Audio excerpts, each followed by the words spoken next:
and welcome to another episode of Musings. I'm Amrita Ghosh, and I'm very excited to introduce Debali Mookherjea-Leonard from James Madison University, who will talk about partition today, Bengal partition specifically, a topic which is very close to my heart also and my work.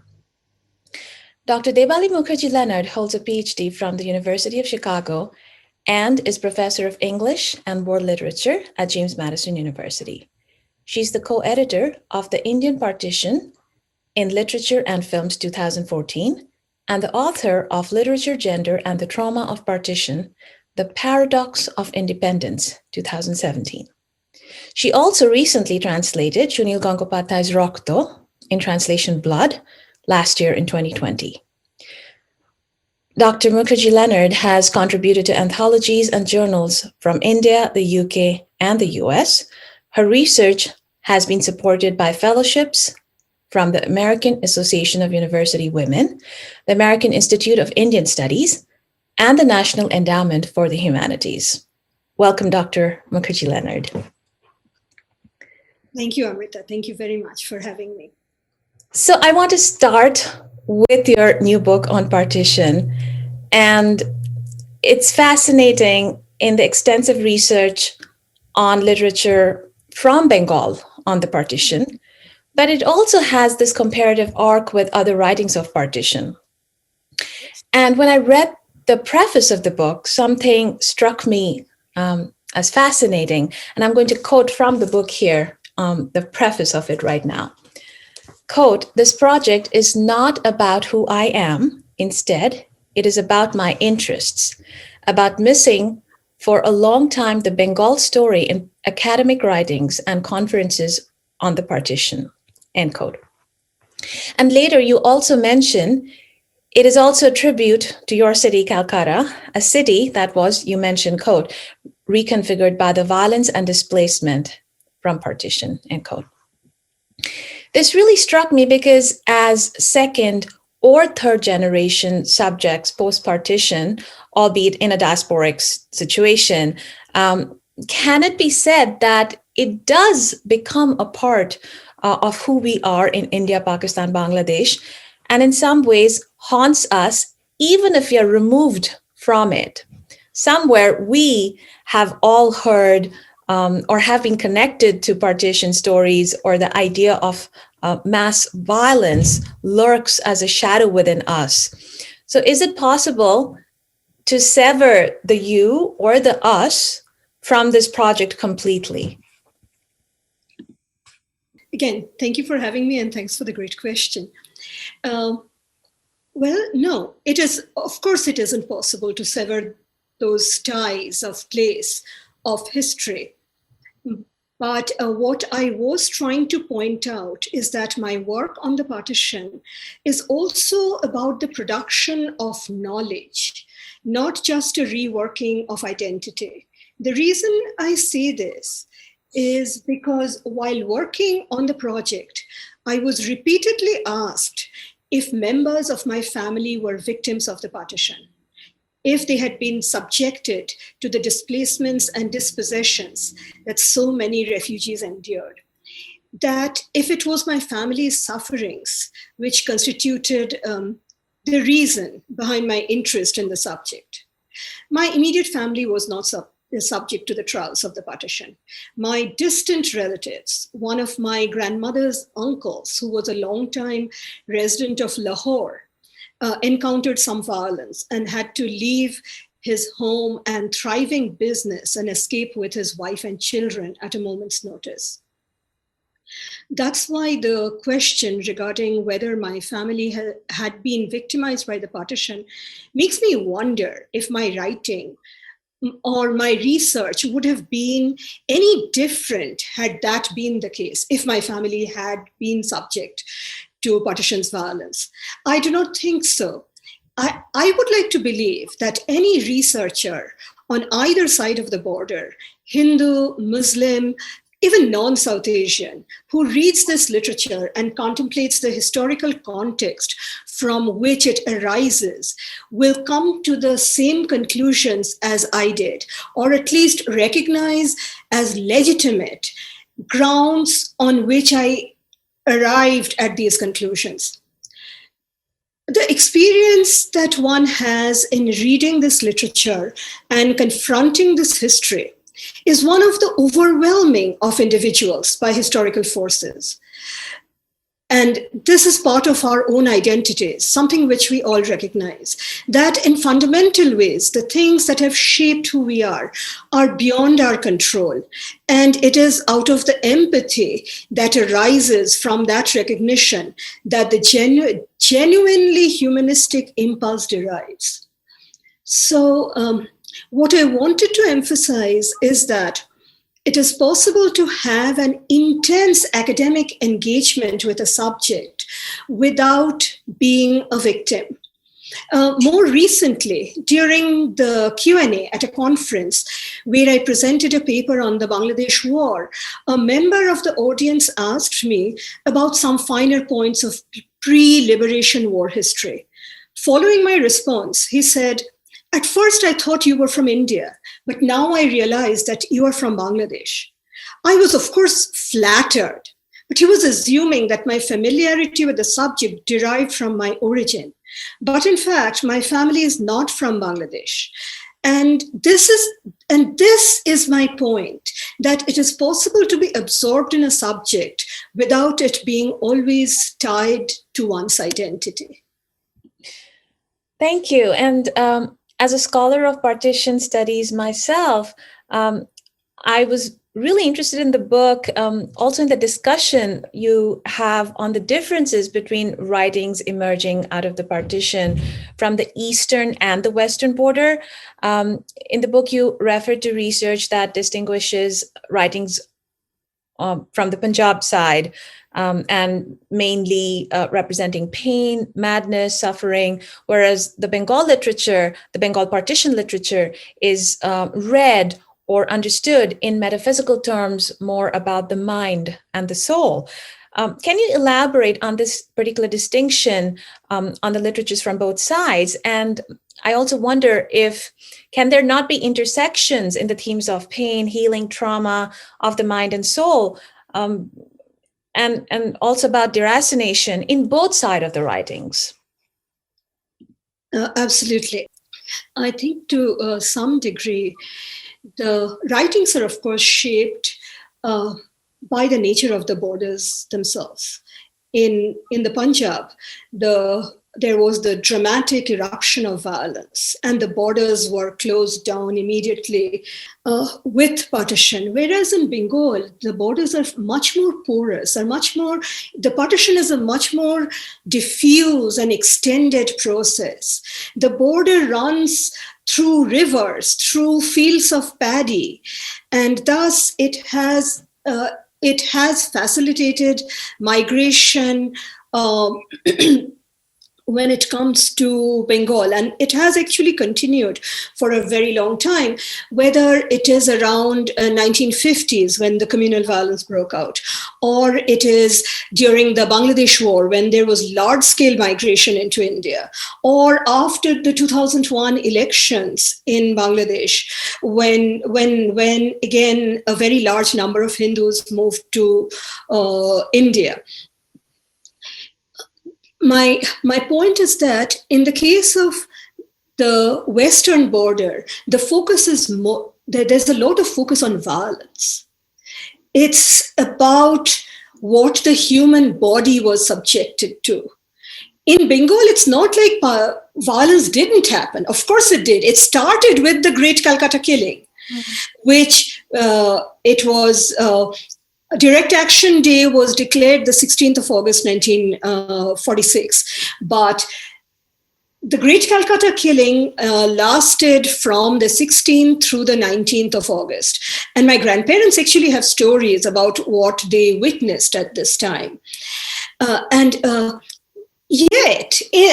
of course, the violence shifts to East Bengal, where there is violence against minority Hindus in Noakhali and Kumilla districts. But strangely, violence is not at the focus when it comes to writings from Bengal. It's more about the loss of home, about homelessness. And while there is a lot of the stories from the Western side, one instance, focus on the violence performed on women's bodies. Insofar as Bengal is concerned, there are very few stories, but there are stories like Ramapada Chaudhuri's story, Korun Konna, Daughter of Sorrow, or Angopali, Protector of the Body, or just Protector. And it talks about violence against women. There's also Jyotirmoyi Devi's story, Shei Cheleta, but that actually is set on the Western side. But anyway, coming back to Ramapada Chaudhuri's stories, but together with these stories on the sexual violence experienced by women, a lot of energy when it comes to Bengal, a lot of the literary energy is also directed towards the rebuilding of lives. For instance, on the one hand, while there is sexual violence, but there's also a large number of stories which clearly outnumber stories on sexual violence that focus on middle-class women joining the workforce. And from what I have seen, while I've read about women's narratives in the research conducted by Ritu Menon and Kamla Basan in their collection of oral histories, but so far I have not come across too many writings that, I'm sure that a large number of women in the Punjab also participated in the labor market, but I've not seen too many examples of that yet. It's the major writers, whether it's Manto or it's Bisham Sahni or it's Kishan Chandar, they tend to focus on the violence, whereas the writings from Bengal focus on issues of migration, on being refugees, and the utter dispossession that so many endured. And so I feel that there are some of these major differences, but unfortunately, in the case of Bengal, it seems partition literature is defined by violence. So a number of critics, even Bengali critics, have talked about how there is a lack of partition literature in Bengal. I'm going to say it's not a lack, but it's a different understanding of the partition that shapes these writings. And therefore, again, there is work, but there's a work for literary critics like you to undertake this project. I want to stay on that and on the focus of Bengal, partition literature from Bengal. And you mentioned that it's not a lack, but it doesn't get valorized or talked about in academically in the way that the Western partition obviously becomes iconic. In your book, what I also found fascinating and striking is the colonial implications, poetry by Tagore, and then eventually in 1994 by Taslima Nasreen, referring to the first partition of 1905, connecting that to 1947 and 1971. And I actually had no idea that she had written that. This particular poem by Nasreen is Ashikar, or Refusal. And that presents a hope for a united Bengal that you talk about in the book, written in 1994. How do you think her poetry bears a certain resonation about an undivided Bengal when the factions have only grown since 1947 till now? Absolutely. Well, I'm going to say that the idea of the reunification of Bengal has been little more than a fantasy, or perhaps wistfulness about an irrecoverable past, only a glimmer in the eye of certain leftists, especially around the 1968 to 1971 period around the Bangladesh war. Today, the partition has become an accepted fact. It has acquired a certain permanence, so much so that no political force in the subcontinent on either side of the Bengal border has been mobilized to create a united Bengal. The Bangladesh Liberation War in 71 marked the undoing of the logic of the two-nation theory, or at least in the way it was understood in Pakistan in the early 40s. But despite its rejection of religious nationalism, the Bangladesh War did not result in the reunification of Bengal. Partho Chatterjee notes in his book, The Present History of West Bengal, that there has been no significant move towards reunification, and none is likely to be made in the foreseeable future. Perhaps writing in 1994, the poem is Nasreen's attempt to counter contemporary politics, the growing communalism associated with the rise of the BJP in India. This is really only 2 years after the demolition of the Babri Masjid. And also to talk about the Islamicization of Bangladesh. Fascinating. And one of the things that I thought was really important is, of course, you're uncovering this more understudied or sometimes ignored Bengali writings on partition from both East Bengal and West Bengal, Bangladesh and India. And then you bring these texts into dialogue with writings from the Western side of partition. And beyond that, from other Anglophone writings or even Malayali writings, could you tell us about the selection of Hindi and Urdu and even English writings that you use as a comparative framework in your study? And part two, if I can add to that, why is this comparative framework significant in a study that sets out to focus on partition literature from Bengal? Sure. While the focus of the book is mostly on the Bengal region, the experience of the partition is not exclusive to Bengal alone. While we often tend to view the partition as mostly impacting the northern and eastern parts of the subcontinent, I was really very surprised to find Lalitambika Antarjanam's Malayalam story, A Leaf in the Storm, about a young Punjabi woman's experience of violence in the riots surrounding the partition. In fact,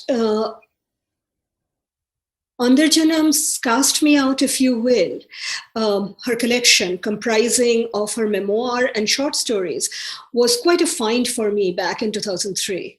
Another story in the same collection, Dhirendu Mojumdar's Mother, narrated by Shanti Mojumdar, an elderly migrant from East Bengal, like Nasreen, actually connects the partition with the Bangladesh War. A mother of 9 children, Shanti speaks of sacrificing 5 of her children to the Indian freedom struggle and the remaining 4 to that of the Bangladeshi freedom struggle. I felt that in addition to the writings in Bengali, novels and short stories from other linguistic traditions, whether in Malayalam or Hindi, Urdu or English, would together evoke a more holistic view of the shared experience of the partition in the subcontinent. As you know, Anglophone writings on Bengal are actually, it's a very small set. There are writings by Amrita Ghosh, the novels by Amrita Ghosh, on which you have yourself worked. And then there are the stories by Jhumpa Lahiri, just 2 stories that I can think of by Jhumpa Lahiri. And then there is Bharshati Ghosh's very recent novel, Victory Colony, 1950. Of course, it came out in 2020, so I didn't get a chance to work on it. But I thought they were all... They were bringing different perspectives. Jhumpa Lahiri was bringing a diasporic perspective. And Bharshati Ghosh's novel, from the little that I know, because I do not have I do not have a copy yet. I have just read some of it, whatever is available on the web, actually. But from what I have learned, it is about a woman's struggle. And I think they speak powerfully. And especially when it comes to English, I think the dissemination of these writings in English actually is doing a great service to the Bengal partition, because the reason we know so much about the partition of the Punjab has to do not only with the Urdu and Hindi writings, but really a lot with the English writings, with the Anglophone writings, whether it's Salman Rushdie's Midnight's Children, or it's Bapsi Sidhwa's Cracking India. We have actually, Punjab, the reason that Punjab has sort of set the standard, the definition for partition works has to do with the fact that it is available in English, which of course garners a much wider readership. And then as for the impulse to compare, the decision to partition India was a result of all India political dynamics. The imperfect unification by the Congress-led anti-imperialist movement ultimately crystallized around the Muslim question as a national and therefore a potentially territorial question. Caste did not. When it came to the caste question, we were not talking about dividing the country into specific areas, for instance. Thus, the comparison with the past, given the territorial underpinnings of the partition, so the comparison with the past would seem natural as the experience of actual partition of populations having arbitrary borders imposed upon them by factors seemingly beyond their control. But beyond the comparison with the partition of the Punjab, I would have really liked to draw upon partition writings from the Middle East and Ireland. Everywhere the literature reflects the human aspiration to live in a borderless world, a cosmopolitan world, a world that doesn't require ethnic cleansing, ethnic unity. So issues raised by the partition of India are of universal interest, sounding themes and deriving from aspirations that many peoples around the world and many literatures have expressed. So therefore, my comparisons. Thank you. I want to turn to something you mentioned about Bengal partition, writings from the Bengal side, and gender, and it obviously is also a part of your book. It's in the title. A part of your book focuses on Jyotirmoy Devi, who you mentioned, and Rajinder Singh Bedi's writings, and you study them to analyze national belonging and what happens to women's bodies, the touchability, as you mentioned, in the aftermath of the partition violence on women. And you argue that, and I'm quoting from the book here, partition demanded women not only have the right country and follow the right religion, but also possess the right body, end quote. Can you elaborate on this notion of the right body inhabited by women? Certainly. The issue here is about the preservation of chastity. And women's chastity, and the right body is, of course, the chaste body. Now, to set this in context,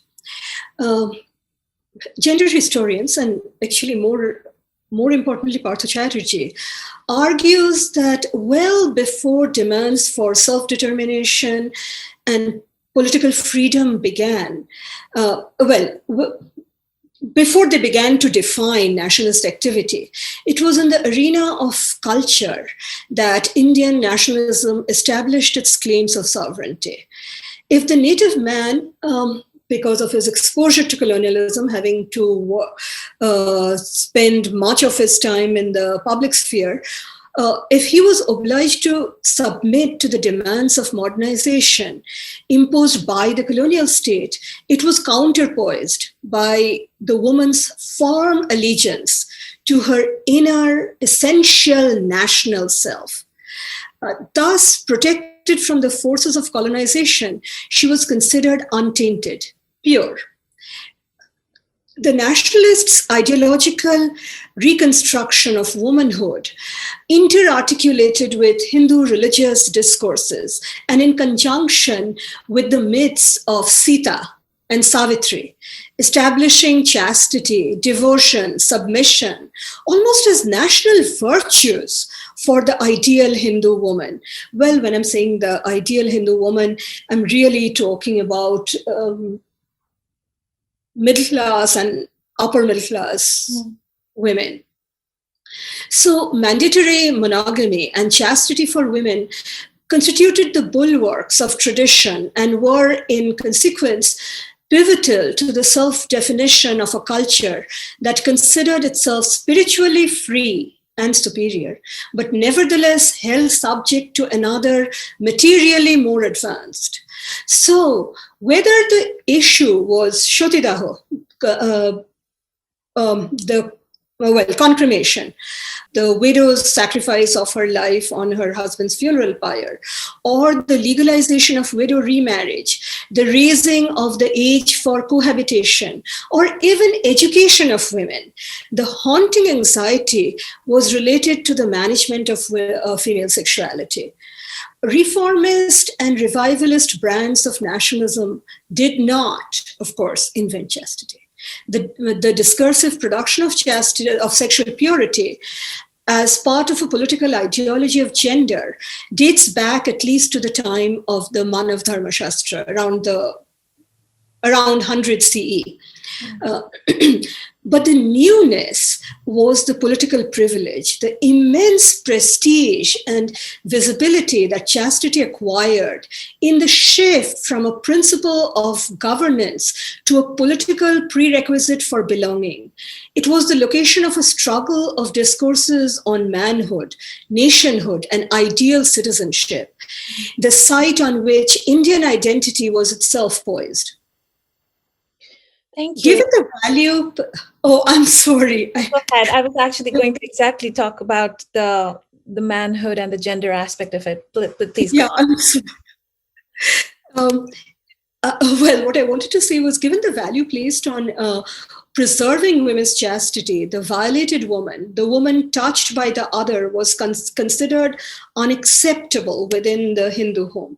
So what we see in Jyotirmoyi Devi's Ipar Ganga, which has been translated as the river churning, is that the young woman Shutara, who has been subjected, who has lost her family and been subjected to violence herself, when she arrives in Calcutta to live with her brothers, there's a lot of discontentment in the family. They just want to send her first away to a boarding school, and then after that, she finds a job and moves to Delhi. She cannot be housed within the chaste Hindu family home. She is unwelcome at wedding receptions, wedding reception is just one example there, but at any social gatherings, because nobody knows what happened to her. But the elderly woman who actually instigates this kind of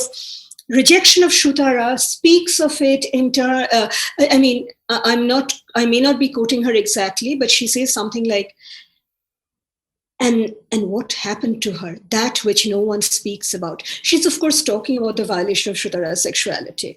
But as Yashodhara Bagchi points out in her work, Shutara's sexuality is the great unspoken in the novel. We do not really know, but it seems something happened to her because of the multiple references to other violated women. So Shutara is not acceptable because she's not chaste.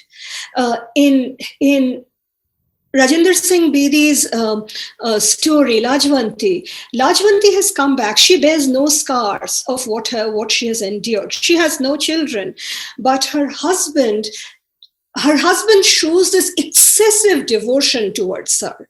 She's a Devi, and he's now her protector, her devotee. But in the process, what he's doing is desexualizing her. He's rejecting her sexuality. He does not want to hear what has happened to her. She is somebody who needs to be protected and therefore put on a pedestal. She's not treated as a human. So that was what I was trying to say in this kind of premium placed on chastity that made the violated woman unacceptable within the family. And also frames the manhood, as you pointed out in the discussion. Yes. Very fascinating. Yes. I have one more question on the book, and it seems to me I have not read much work on partition and children and the impact of partition on childhood or children. And your book does include children under partition and mentions that often children become a source of shame and honor, and also in that same way an anchor in migrant families, their claim to the land. So it seems, can you explain this, how both are happening in terms of children becoming symbolically a way to secure a certain pureness of identity, and also in its claim to the land? And I have a second part, if that's too long, where children born out of sexual violence always shunned in the national imaginary. I'm thinking of Amrita Preetam's Pinjar from, obviously the Western side, where the female protagonist undergoes intimate violence, but the child is not born. So is it that the symbol of the child or the unborn child is a fear itself? And you mentioned this fascinating term in the book, placelessness of the child. So I don't know if that's too large, and I can break it down again. So firstly, the idea of the children becoming a source of shame, but also an anchor for the migrant family, and then the placelessness of the child. If you can talk about those two aspects. Sure. The figure of the child is treated very differently when in literary writings from West Bengal, India, and erstwhile East Pakistan. For Muslim migrants relocating to Pakistan, the child is a symbol of hope, a new beginning, in a way that that the country is itself imagined as a newborn, with the migrants as its custodians. In Abu Rushd's novel No More, meaning anchor, Kamal, a migrant from Calcutta, is ecstatic about the founding of Pakistan. It talks about he was ecstatic, like he felt the shine of 1,000 diamonds. But he's frustrated upon arriving in Dhaka because of its lack of creature comforts to which he was accustomed in Calcutta. So for a long time, Dhaka does not feel like home to him. However, things make an almost 180-degree turn with the birth of his son Mahmud, when Kamal feels a new connection to the land because it is Mahmud's birthplace. The land is Mahmud's birthright, and through his son, Kamal feels anchored to the land. While the term anchor baby has a negative connotation here in the US, for Kamal, his anchor baby is a source of joy, of relief, of a feeling of home. There are many, many stories from Bangladesh, Pukurwala Bari, etc., that actually, again, the newborn child is viewed as the parent's connection. The child sort of becomes almost the umbilical cord for the parent to now belong to the land. There is also Salina Hussein's three-part novel, which starts out with childbirth. And the family, they have been subject to violence. This is a Muslim family moving to East Pakistan because they've been subject to violence in India from Hindus. And the woman, Pushpo, is pregnant, but she is not going to give birth until they eventually arrive in Pakistan. Her labor is almost postponed until their arrival. They're on the train when the novel starts out. And then the burying of the placenta on Pakistani land becomes symbolic of belonging. This child is sort of rooted in the land. And then now moving to the Indian side, whereas childbirth in East Pakistani writings is a cause for celebration, it is a much less joyous occasion when it comes to writings from India. These children are products of violence. These are children born to abducted Hindu or Sikh mothers through coerced intimacy. For reasons of the child's paternity, his Muslim father, and I'm going to use the masculine pronoun for the child because the child is always, in the fiction that I have read so far, the child is always male. In this body of work, the child's paternity is a source of anxiety. Thus, the Hindu or Sikh woman's Muslim son is deemed unacceptable within the fold of the traditional Hindu family. In Ramapada Chaudhury's story, Korun Konna, which I mentioned earlier, or Daughter of Sorrow, it was published in 1952, Arundhati's mother insists that Arundhati admit the child, or rather, Arundhati send the child to an orphanage. Arundhati refuses to do that. And when she refuses, her mother suggests that Arundhati dress like a widow so that the child can be the son of some fictitious dead husband. Arundhati refuses again.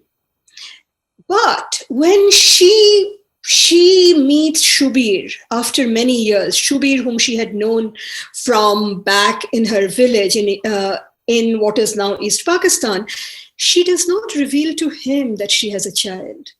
Because for her, just as in the case of her mother, the child was a source of social shame. And so she cannot reveal that. For Arundhati, to not reveal it to Shubir is because she believes that he will find her unacceptable. Shubir, whose family had forced his sister to marry a man without disclosing her past, but which then she disclosed, upon which the husband promptly left Shubir's sister, Madhuri. And she returns. Eventually, she joins the red light district because her family just cannot deal with her. So, and in the case of Madhuri, she does not even carry a reminder of the violence. She does not have a child. But someone like Arundhati has a child, and therefore the child is sort of viewed as a source of shame. And, a child, as I was just saying, a child fathered by a Muslim man is a reminder to the men of Hindu and Sikh communities that they fail to protect their women, and thus the child is a reminder of failed masculinity. As for the question regarding the child born out of sexual violence, if they were always shunned, I would like to mention Jyotirmoyi Devi's story again, Shei Cheleta, or that little boy, where the daughter Raj finds it difficult to accept that her mother was violated, and the little boy accompanying her in her mother's new life as a beggar is a product of that coerced intimacy. And then, as research undertaken by Butalia, Menon, and Basin demonstrates, in India, clandestine mass abortions were conducted as a way to cleanse the women, because abortion at this time is illegal in India. Abortion does not become legal in India until 1971. But the government actually cleansed the women so as to make them more acceptable. And therefore, these women who were abducted and eventually repatriated, the government realized that their families will only accept them if they're not accompanied by their children. This is the reason for those orphanages, the state-sponsored orphanages. Additionally, given the widespread rejection that these abducted Hindu and Sikh women encountered once they were repatriated, Gandhi intervened, urging families to accept them. He even makes this this radical claim that the child actually follows the mother's religion, not the father's, and the child has the choice of deciding his or her religion once they are adults. So the children are actually given the choice of their religion. And because religion in this case, of course, defines nationality. If you are Hindu or Sikh, whether you were residing in Western Punjab, you are now going to be considered an Indian citizen. And then you raise actually a very interesting question about Puro. Puro in Amrita Pritam's Pinjar, because it is true that Puro is abducted by a Muslim man, and I'm a little surprised that Puro miscarries, that she does not give birth, because in a way these women who were abducted could only anchor themselves in their new families via their children. So thus, I think what you point out, I think it is about the placelessness of the child. Where does the child belong? I mean, if Puro refuses to return to her family, she presumably has chosen Pakistan. To continue to live in Pakistan, given that her abductor and now husband is Muslim. So the child, although even Gandhi makes this claim that Islam is liberal in these aspects. So I'm actually rather intrigued by Amrita Pritam the novel not allowing the child to live. Yeah, that particular story really made me rethink what the child symbol means. I'm going to divert from the book, and I have been curious about your very recent work, which is a work of translation of Sunil Ganguly's novel Rokto, in translation Blood, that came out in 2020. And I'm curious to know what made you select this particular work. And I was reading somewhere it mentioned rediscovery of a classic. And that's the kind of framing that I think it was one of the Indian journals, Scroll, I think, mentions that.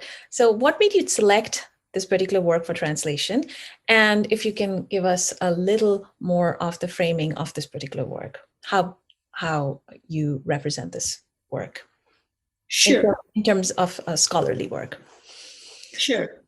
The original impulse to translate Sri Gangopadhyay's Rokto was actually a class that I teach. It's called Literature and Empire.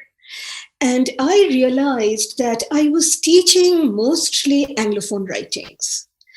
And so apart from the masters, Kipling and Forster and Orwell, the Indian writers that I was teaching were predominantly English language writers. Of course, included in that was Tagore's The Home and the World.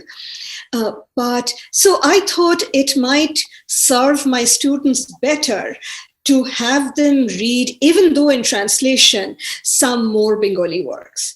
And this is a novel that sort of straddles the colonial and post-colonial periods. So because I don't want to give away too much of the plot, but Topun, the main character Topun, he's traumatized by events in his childhood, by the death of his father. And and following the death of his father, which occurs in the late 1930s, when his father dies in the process. Well, I'm giving away the plot, but his father dies in the process of killing an Englishman, and that's in an act of revenge, etc. But Topon is haunted by this violence. And, as soon as his father is killed, the family leaves the village. They are originally in East Bengal, but they leave the village, they move around, and they're reduced to begging because nobody wants to shelter them, because, of course, the police are looking for the family. And eventually they arrive in Calcutta, where they're given shelter by Topon's grandmother's brother. It's Topon's great uncle. But then it moves out of India to the US, where Topon comes to study. Not really study. He's doing postdoctoral work at Berkeley, and then it moves to London. And you will see what happens. I hope you will receive a copy of the book very soon. I have sent it to you, and I hope you do receive it soon. But anyway, so the driving impulse was to make my students read more of non-English language literature. So I translated it into English, but I wanted to expose them because I'm a teacher of world literature. And that is really my field of work. So I wanted them to read more. So they were the readership I had in mind. And I had decided to simply distribute it amongst my students as a Word document. But only after I was done translating it, my friends and my family insisted that I publish it as a book. So that's the genealogy. That's how it came about. But I have, in recent times, I've been very interested in translation, primarily because there's a certain degree of lack when it comes to quality translations from the Bengali language. During my first semester at James Madison University, I was asked to teach a major authors course, and I chose to go with Salman Rushdie. I was asked by a colleague, why are you going with Salman Rushdie? Why not Tagore? The reason is there aren't enough good translations of Tagore that I can teach. I mean, there's Home in the World, and very recently, Shupriya Chaudhury's translation of Jogajog as relationships. There is some poetry available, but I cannot have a semester's course based on just a handful of texts.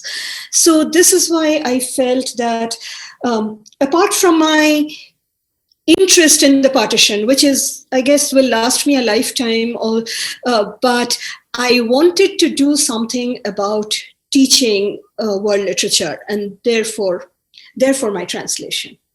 Thank you so much. I very much look forward to the book myself, and I hope to teach it too. Thank you so much for this very rich conversation.